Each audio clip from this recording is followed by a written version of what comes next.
नीलगिरी गांव के आकाश में चांद गायब था। चारों तरफ इतना घना अंधेरा था कि रात में कुछ दिखाई नहीं देता था। गांव के कुत्ते रह रहकर रो रहे थे, जिसे गांव वाले मौत की आहट कहते थे। तभी गांव के बीचों बीच स्थित पुराने पीपल के नीचे कुछ लोग इकट्ठा थे। तभी मुखिया वीरेंद्र सिंह की आवाज गूंजी, आज अमावस्या है, कोई भी अपने घर की दहलीज पार नहीं करेगा। अगर तांत्रिक की आहट सुनाई दे तो आंखें बंद कर लेना, पर बाहर मत झांकना। तभी जंगल की ओर से एक लंबी डरावनी चीख सुनाई दी। वह माया की आवाज थी, पर किसी की हिम्मत नहीं हुई कि उस ओर कदम बढ़ा सके। अगले दिन माया का शव मिला। उसकी गर्दन पर 2 गहरे निशान थे और उसका शरीर सफेद हो चुका था। पूरे गांव में एक ही नाम गूंज रहा था, भैरव तांत्रिक, जो बहुत भयानक था। अगले दिन शहर से आया आदित्य। एक जिज्ञासु लेखक था। वह अपनी अगली किताब भारतीय अंधविश्वास पर लिख रहा था। जब वह नीलगिरी पहुंचा तो उसे गांव का सन्नाटा देखकर उसे अजीब लगा। आदित्य ने मुखिया के घर पर कदम रखा। वहां उसकी मुलाकात मुखिया की बेटी रिया से हुई। रिया की आंखें बहुत गहरी थीं, जैसे उनमें कोई गहरा राज दफन हो। आदित्य जी, यहां जो दिखता है वो होता नहीं, और जो होता है वो कोई देख नहीं पाता, रिया ने चाय का कप बढ़ाते हुए धीमी आवाज में कहा। आदित्य ने मुस्कुराकर जवाब दिया, डर विज्ञान की कमी का नाम है रिया। मैं यहां उस शैतान तांत्रिक का सच सामने लाने आया हूं। आदित्य को रात में चैन नहीं मिला। उसने अपना टॉर्च लिया और चुपके से उस जर्जर कुटिया की ओर चल दिया, जिसे तांत्रिक की गुफा कहा जाता था। जैसे जैसे वह करीब पहुंचा, उसे एक अजीब ही महक महसूस हुई। कुटिया के अंदर दीवारों पर अजीबोगरीब लाल रंग के निशान थे, जैसे खून से लिखे गए हों। अचानक उसे किसी के चलने की आवाज आई। उसने टॉर्च घुमाई तो सामने झुमरू था। झुमरू गांव का पागल माना जाता था, पर उसकी आंखों में गजब की चमक थी।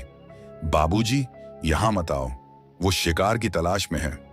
वो इंसानी खाल पहनकर घूमता है, झुमरू चिल्लाया और अंधेरे में गायब हो गया।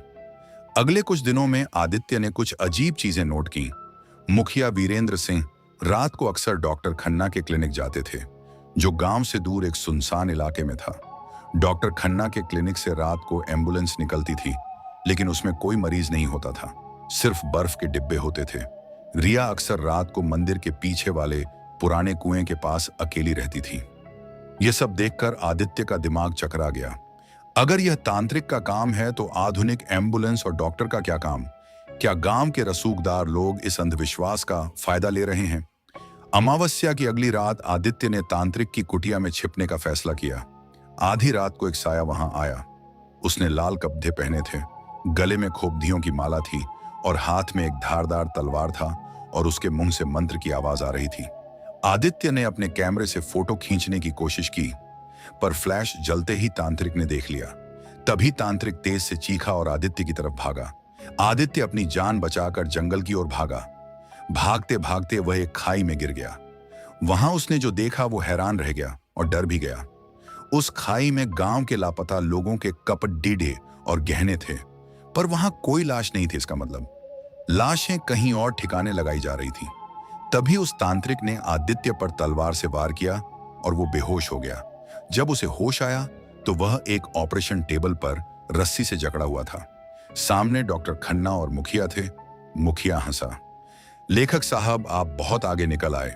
मुखिया ने बताया, हम अंगों की तस्करी करते हैं। तांत्रिक का डर तो हमने इसलिए फैलाया ताकि लोग रात को बाहर ना निकलें और हमें अपना काम करने का मौका मिले। तभी आदित्य ने बोला, तो वो तांत्रिक कौन है जो जंगल में घूमता है? क्या वो तुम दोनों में से कोई है?